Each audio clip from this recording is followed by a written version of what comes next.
Hey guys, welcome back to Guys That Magic. It's me, it's Steven, and I'm joined by Hunter. Hunter, say hello. Hello, everybody.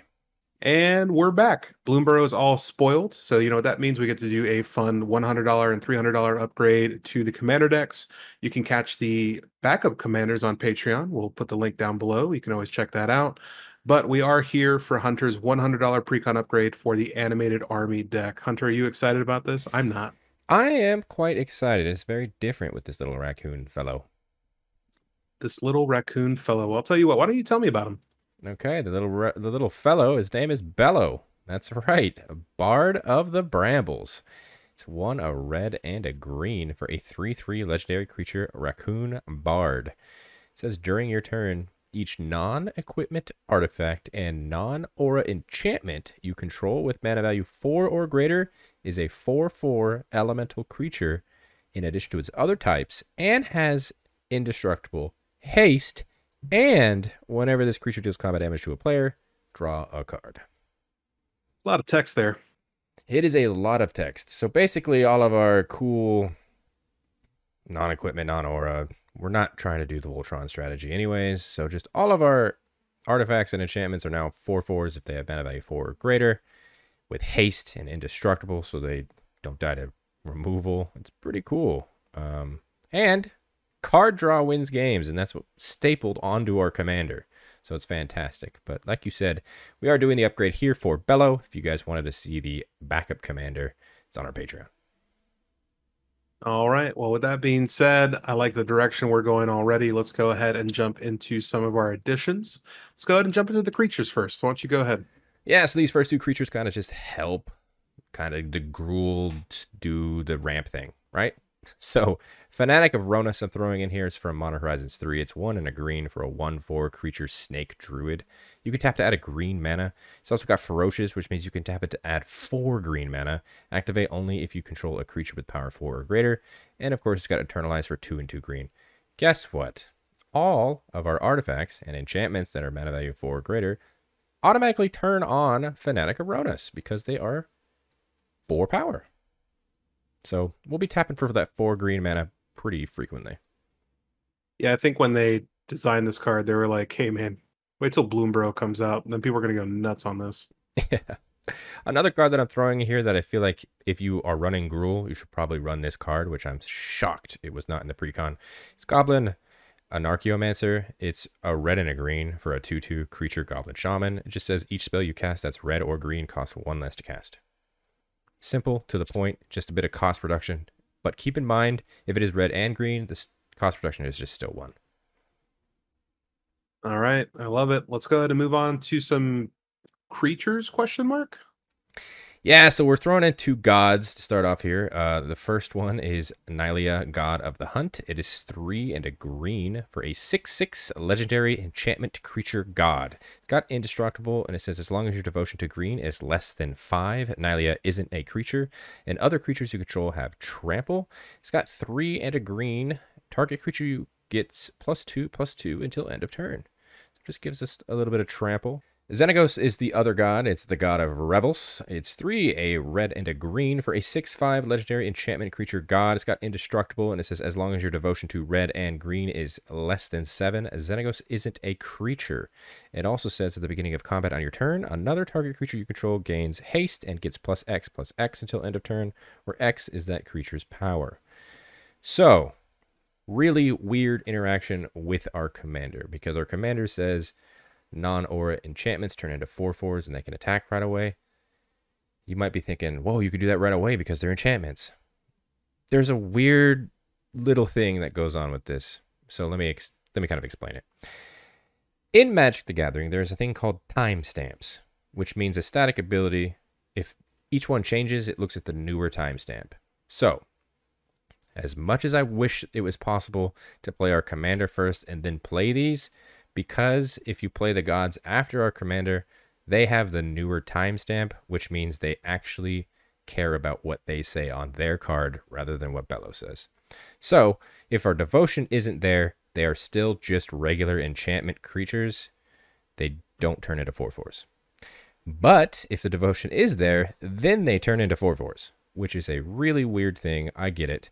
And if vice versa, if we were to play these and then we play Bello, then they can turn into 4/4s because Bello has the new timestamp and it doesn't matter about devotion at all. Get it? I think so. Super confusing, I know. But in other words, if you wanted these to be 4/4 creatures right away, play Bello after them. Otherwise, they're just really good in the deck, period. I think both Xenagos and Nylea are fantastic here because giving our creatures trample and the ability to go ahead and pump them for +2/+2 with Nylea, and then Xenagos also just kind of getting more power to something is really good on its own. Yeah, I run a Xenagos Gruul deck, and it is super aggressive. So seeing this in your editions is very terrifying.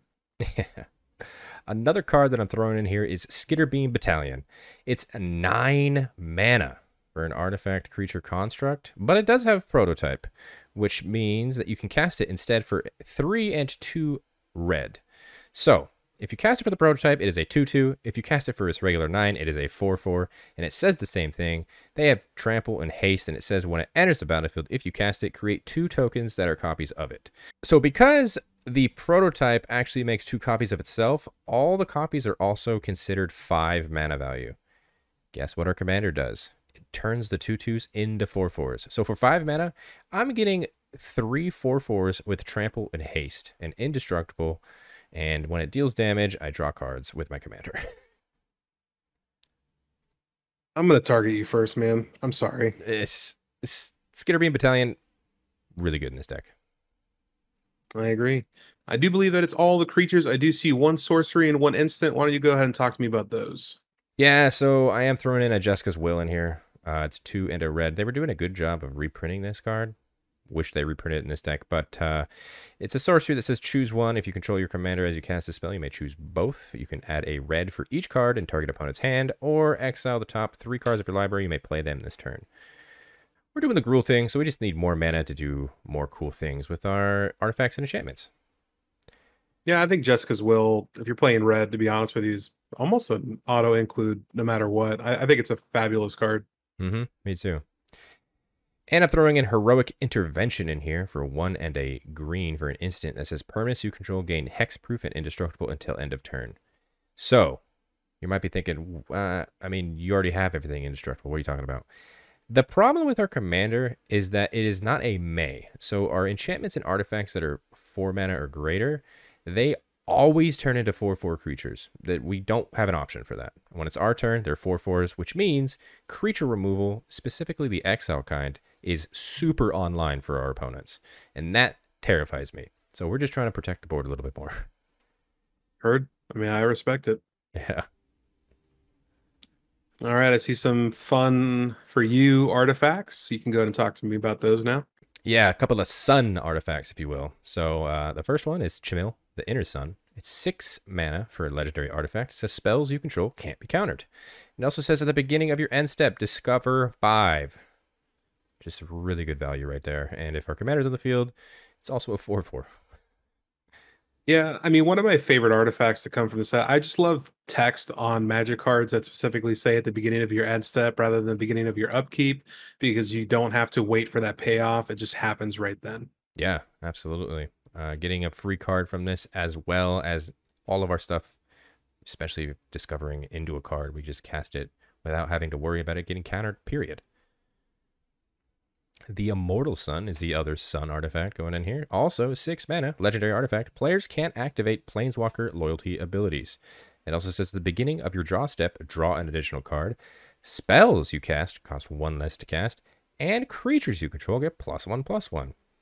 Pretty self-explanatory on this card. It does all of the cool things you'll see in our removals. We had a Planeswalker. We're taking it out. So that players can't activate Planeswalker's ability. Doesn't matter to us at all.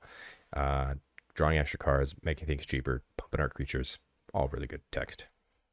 Yeah, who doesn't love 5/5s with trample and indestructible and drawing new cards? Sorry if I don't sound excited. Yeah, let's move on to some of those enchantments that'll probably be 4/4 creatures. Absolutely. You got it. You know the name of the game. The first one is Asceticism. It's 3 and 2 green for an enchantment that just says creatures you control have hexproof, and you can pay 1 and a green to regenerate target creature. Well, guess what?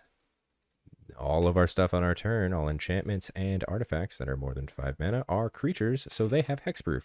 Once again, just similarly to Heroic Intervention, we are protecting from target exile removal. So, great include.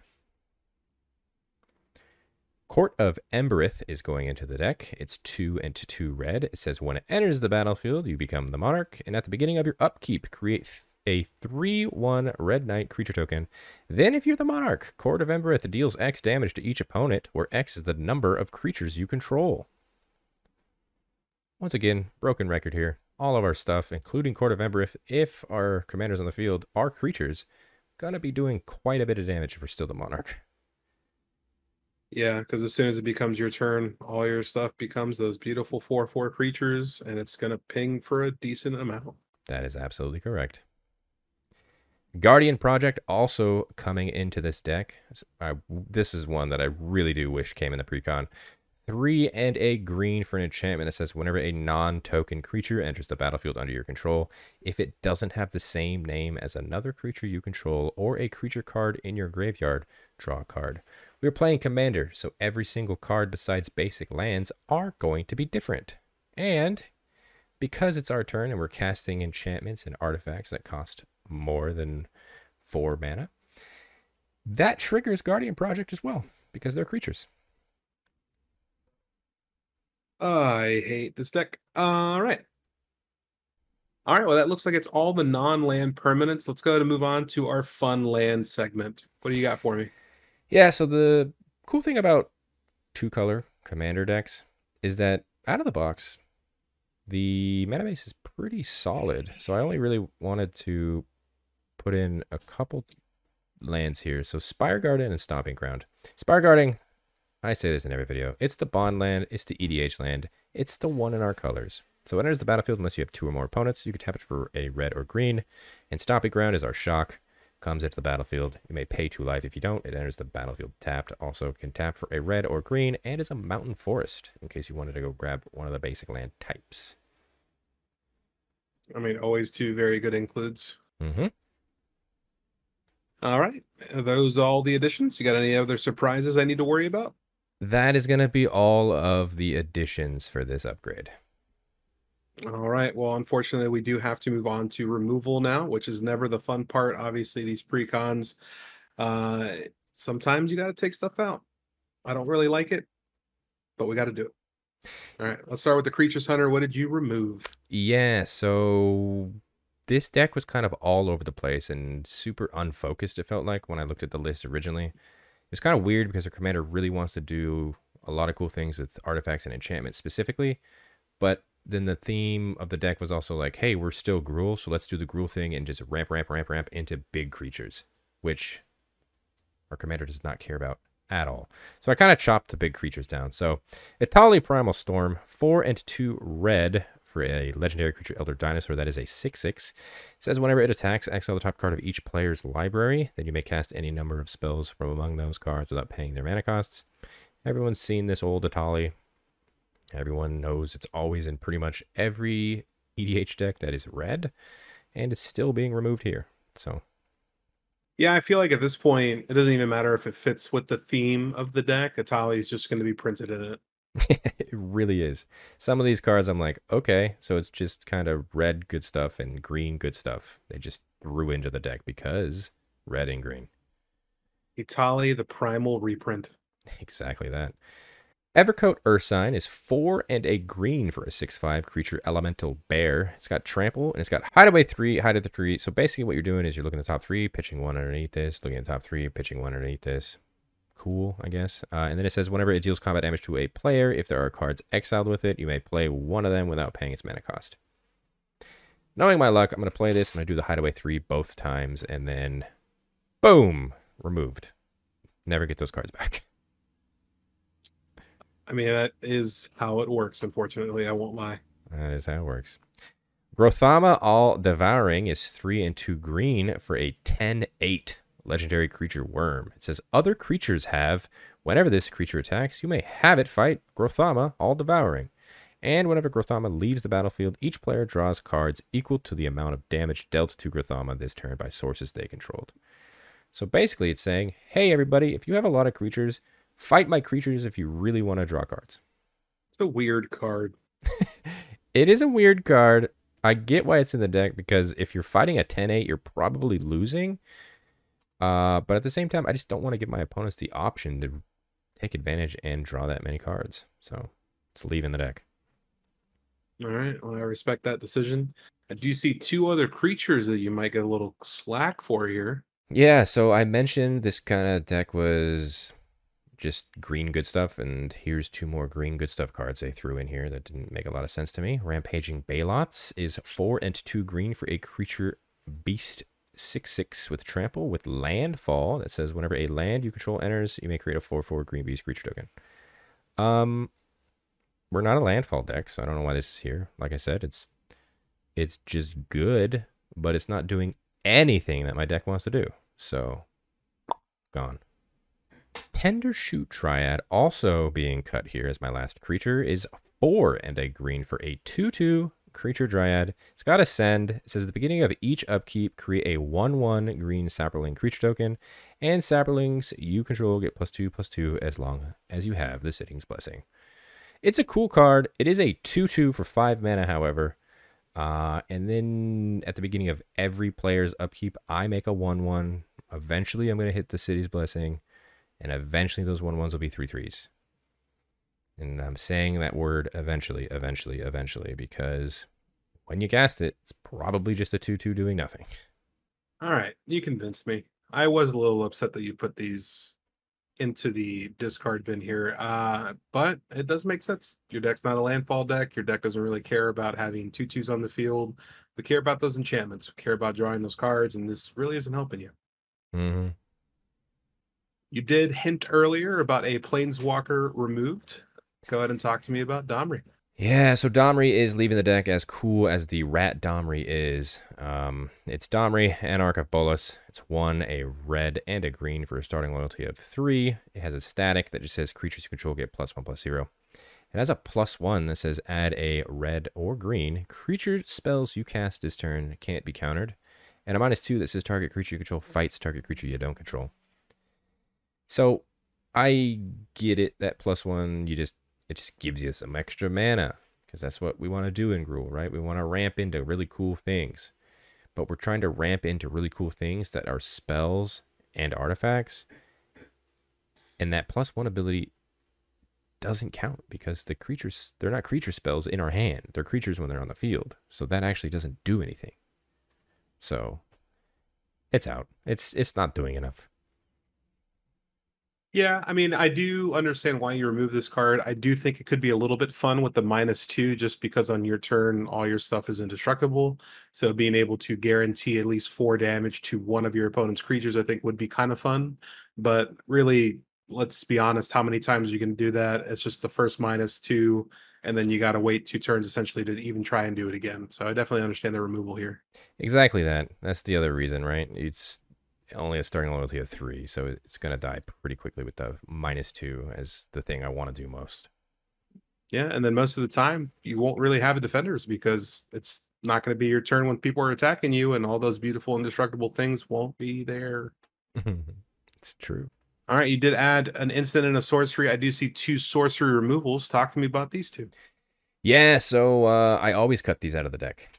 In any of the decks that show me them, they're always being removed. So this first one is Decimate. It's 2, a red and a green for a sorcery that says destroy target artifact, target creature, target enchantment, and target land. Do you see that cool new text they added here? That's the reason I've always cut it out. Now they added the cool new reminder text on the card that says you can't cast the spell unless you have legal choices for all the targets. So if you don't have a artifact, creature, enchantment, and land on the field that you can legally target, this won't do anything. You can't cast this card. Yeah, otherwise, if you could target, you'd really ruin somebody's day. Yep. You would say decimate them? You might decimate them. That's right. But no, it's just a little too slow for me, and it's never been a card favorite of mine, including the next one, Harmonize, 2 and 2 green for a source that just says draw 3 cards. Yeah, that's cool and all, but guess what? Our commander has card draw stapled onto it. So I think we're going to draw cards plenty. Yeah, why spend 4 mana to draw 3 cards when you can spend 4 mana to basically play a artifact or enchantment creature that will draw you a card? Continuously. Hunter, you always have a beautiful theme of adding what you remove and removing what you've added. So talk to me about the 2 artifacts you got rid of. First one I'm getting rid of is Spawn of Isha. 7 mana for an artifact that says when it enters, destroy target permanent, and then when this is put into a graveyard from the battlefield, return it to its owner's hand. That's all it does. 7 mana to destroy something. I get it that you can essentially destroy your own thing if you could, but it's going to be indestructible on your turn. So if anything, it's probably going to die to exile removal, in which case it's not going to the graveyard. It's not going in your hand. For 7 mana, I want to do something else. All right, I respect it. It's usually always my opinion. Bootlegger Stash is 5 and a green for an artifact that just says lands you control have tap. Create a treasure token. I like this card in specifically Treasure Matters deck. We are not that here. And that's why it's being removed, because I'm not trying to take a turn off just to gain a couple more treasures. So, sorry, Bootlegger Stash is gone. Yeah, and it doesn't, like, the treasures you produce won't even trigger Bello, so it's almost like it's no point. All right, I do see 1 enchantment being removed. Talk to me about that one. Yeah, so the 1 enchantment is actually my favorite card in this entire deck, and I'm going to be putting it in other decks, but it doesn't belong here in my opinion. It's Alchemist's Talent. It's 3 and a red for an enchantment class. It says when it enters, create 2 tap treasure tokens. You can pay 1 and a red to level it up to level 2. That says treasures you control have tap, sacrifice this artifact, add 2 mana of any 1 color. And a level 3 that you can level it up for 4 and a red that says whenever you cast a spell, if mana from treasure was spent to cast it, this class deals damage equal to that spell's mana value to each opponent. Such a good card. But I already removed Bootlegger Stash. That's one of the main things that can cause treasures in our deck. That's being removed. We're not really a treasure deck at all. This is a cool card if there was more treasure to it, and I do absolutely plan to pick up a couple copies of this card to put into my treasure kind of themed decks. And I think you guys should as well, because this is a fantastic card. But like I said, don't really care about the treasure thing anymore. So even getting it to level 3, as good as that is, our treasure production isn't as good as it once was. All right. And I do see 3 land removals. Let me hear it. Why did you get rid of them? You know why I got rid of them. There's no point to even talk any further than they enter tapped, right? So Forgotten Cave, Wooded Ridgeline, Tranquil Thicket, they all always enter the battlefield tapped. They are slow, and I don't like them. Forgotten Cave and Tranquil Thicket, yes, you can cycle them away. That's cool. I don't care. They also tap for a red and a green respectively, and of course the Wooded Ridgeline either taps for a red or green. Just nope, don't want them. All right, I can respect the decision. I mean, I definitely got rid of a bunch of tap lands in my deck too, so I definitely understand. Absolutely. But it does look like that's gonna do it. Are those all your removals as well? That is going to do it. That's my entire upgrade. All right, well, fantastic. I got 2 questions for you. One being, we gave you $100 for this upgrade. What are you at? Yeah, so after all of the additions at the time of recording this video is $98.93. Gotta love it. You're always a man of the people, saving them money. I appreciate that about you. That is right. All right, and then my second question, what are your final thoughts? How did you feel about the deck out of the box? How did you feel about the deck after the upgrades? Just talk to me a little bit about it.